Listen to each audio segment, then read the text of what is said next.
siku ya arobaini tunakusindikiza, tunaachilia uchungu, tunakabidhi kwa Mungu. Ulipenda ukatunza, sasa pumzika Baba. Siku ya arobaini tunakusindikiza, siku ya arobaini Baba, lala kwa amani.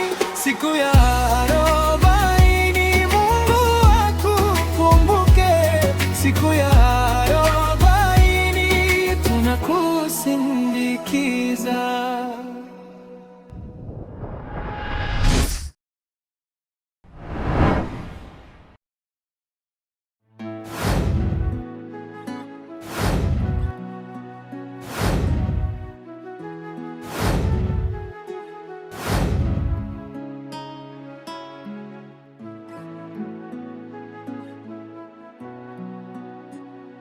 Afadhali nimekuona bibi, maana nina wiki nzima mimi nakutafuta siku nyingi. Ushaniona.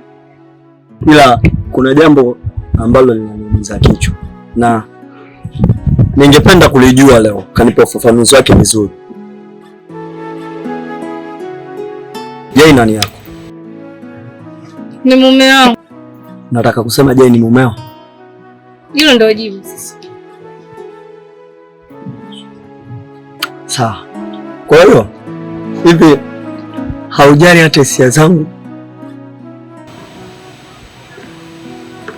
Thamani gani unaongelea wewe?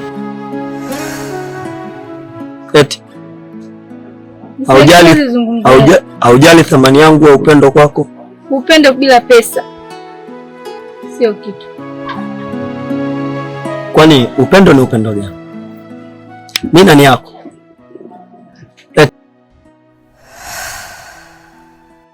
Au ndo hivyo mnapagaishwa na vichilingi vya watu ambao wametoka huko? Kumbuka kwamba huwa amekuja kwa ajili ya 40. Suni tu anaondoka.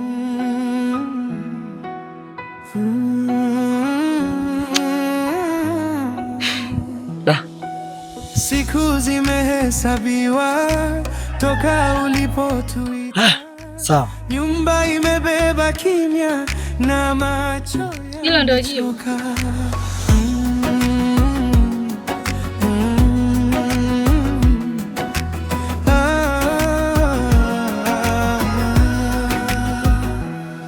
Tulitembea kwa maombi, tukabeba jina lako, leo vumbi linatulia Baba. Kijana vipi? Haina vipi hiyo. Kwa nini unanikunja? Una shida gani? Wewe Adija nani yako? Unazungumzia Adija yupi? Hapa mtaani Adija yako ngapi? Mimi kijana ni mgeni na nimekuja kwenye 40 nitaondoka. So usinipambanishe na watu ambao siwafahamu. Angalia.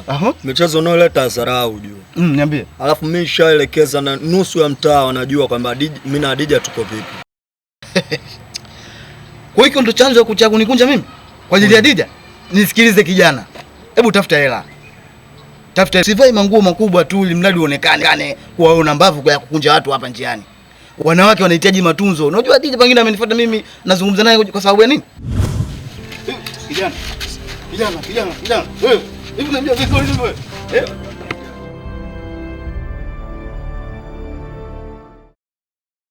Arobaini zimefika, machozi yamepungua, mioyo bado inalia. Vipi? Allah, kumbe mimi sifahamiki vizuri. Ngoja acha nitumie nguvu yangu sasa. Utakuja kuniomba msamaha wewe kijana. Arobaini tunakusindikiza, siku ya arobaini Baba, lala kwa amani. Siku ya arobaini Mungu akukumbuke, siku ya arobaini tunakusindikiza.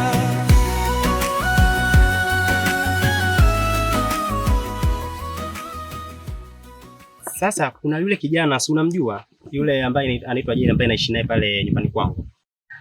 Ndio namjua. Yule kijana kaniletea malalamiko, asema kuna vijana wamempiga. Na hao vijana mmoja wapo kwa jina anaitwa Lenti. Bila shaka Lenti unamjua. Ndio. Lenti nani wako? Lenti ni ex wangu. Ni ex wako tena? Ndio. Huo ni uchonganishi. Kwa sababu gani? Yule jamaa akakufuata na akakutongoza kama mwenyewe mlivyokubaliana. Sasa yule kijana akampiga yule Jay. Mbona tuchanganya? Sasa hapo nakuchanganya vipi? Na wakati ushajua yule ni ex wangu na wewe ni boyfriend wako. Sasa hapo inakuchanganya. Sasa mimi nataka kushauri kitu kimoja. Wewe hapa kama ukikutana na Lenti, ongea naye kiuzuri kabisa. Aache matatizo na vijana wa watu. Kwa sababu kama angempiga angemuumiza au angemuua ingekuwaje? Singekuwa shida ni kwako pia na wewe. Basi limeisha. Basi ndio hilo sasa. Kwa hiyo weka kae na wewe jamaa yako, muyaongee, muyamalize. Hatutaki shida hapa kijijini. Sawa mdogo wangu? Sawa. Mimi kwangu ndo hayo tu. Sawa, nimekuelewa. Haya.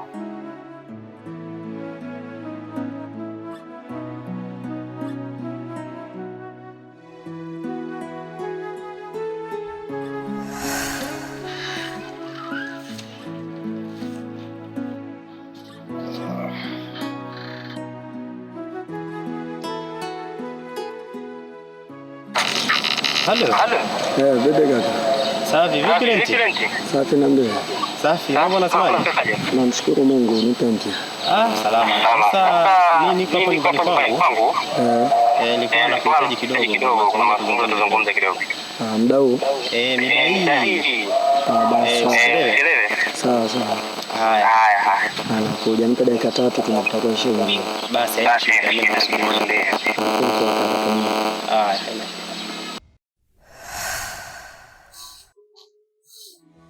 Umetuacha na baraka na mkono uliotujenga, hata kama umeenda mapenzi yako Lenti. Niambie. Safi vipi? Safi. Mambo sawa? Nashukuru. Sawa, sasa nikupigia simu mdogo wangu. Kuna jambo limejitokeza hapa. Hivi karibu. Yupo. Jamaa mfupi hivi yule. Big hivi. Au anaitwa Jay? Yule jamaa yule. Sasa yule jamaa kuna jambo kijanalo hapa. Pia amepigwa. Kuna kijana yukutana naye tani huko akamvamia. Sasa sijajua tatizo ni nini. Na alivyonielekeza akaniambia ni Lenti. Na bila shaka Lenti si ndio wewe hapo?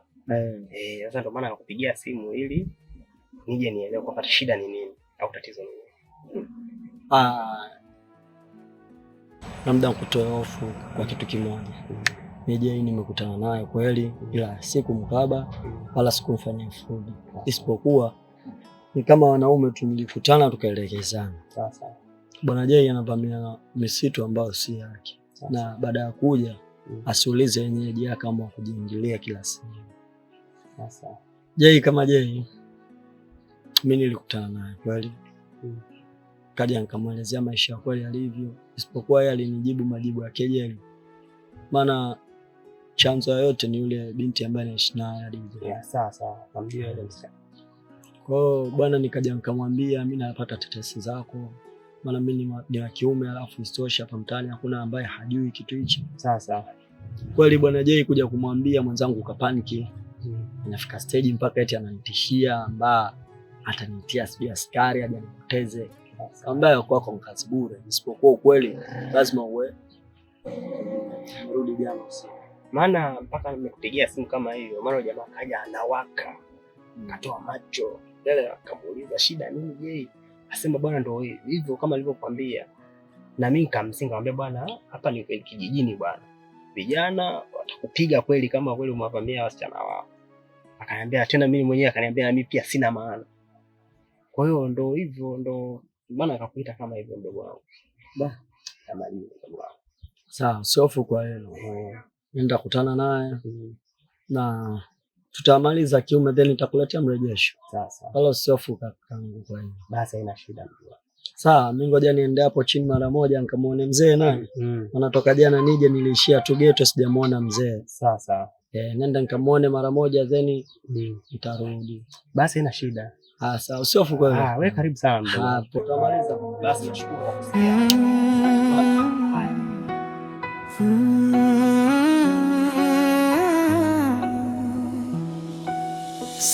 zimehesabiwa toka ulipotuita, nyumba imebeba kimya na macho yamechoka. Bwana jana nilikutana naye. Nilikutana naye nikajaribu kumwelezea. Kwa upande fulani niliona kama ni mtu ambaye kama anashika fulani. Zea, lakini dakika za mwisho demu kachumua rafiki yangu. Ananiambia ana mtu, tena mtu wake inaonekana yupo mazingira haya. Ile sasa cha ajabu, dogo naye alikuja mwanangu akanivuta akafuka kinyama mwanangu. Aliniambia dogo kuwa yule demu ni wa kwake na niachane naye kabisa. Lakini kiukweli mtoto mimi nimemuelewa sana. Ya hii inakuaje sasa? Kwani unafeli wapi ndugu yangu? Wakati tushaongea tangia mwanzo kwamba kinachoongea ni pesa. Sasa mimi cha kusaidia kitu kimoja ndugu yangu. Kinachotakiwa uchukue namba yule binti, ukishaichukua namba yake ndio ufanye mawasiliano naye. Hapo ndio itakuwa rahisi zaidi. Unaye. Mimi nikishapata namba wapi unadhani nani dogo mimi naye. Lakini unamjua dogo mtata naye, kuwa makini sana. Wacha nirudi. Nikajaribu kufanya mazingira mengine, wewe nifaitie hiyo namba. Alafu mambo mengine utataka fresh. Basi hiyo kazi wewe niachie. Au sio? Yule binti tuongea naye kila kitu sawa ndugu yangu. Basi nashukuru sana. Haina neno. Sawa.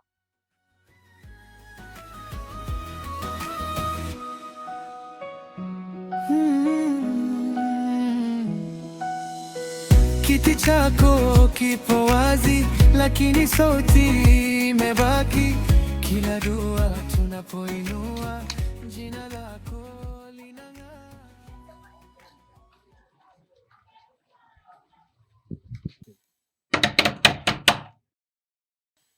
Toka ndani.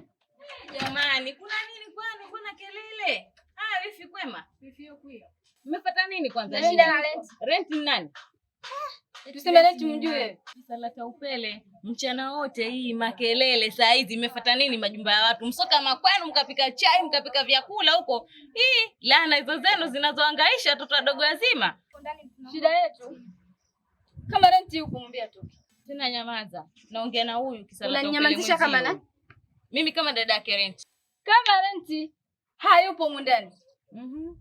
Hakirudi mwambie tutafute kabla tujamtafuta. Ndenzenu naona kama mwanipiga. Sawa ndio tutaenda. Maana hatuna muda wa kupoteza kukaa. Wewe enda.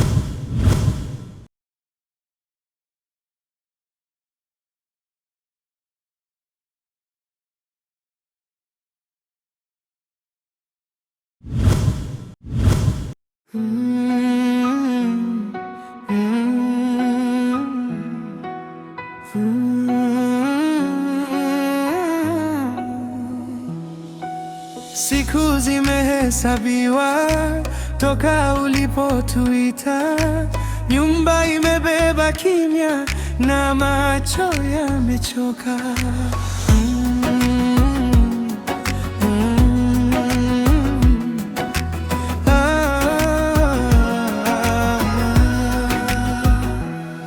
Tulitembea kwa maombi, tukabeba jina lako. Leo vumbi linatulia, Baba pumzika sasa. 40 zimefika, machozi yamepungua, mioyo bado inalia, lakini tunakushika.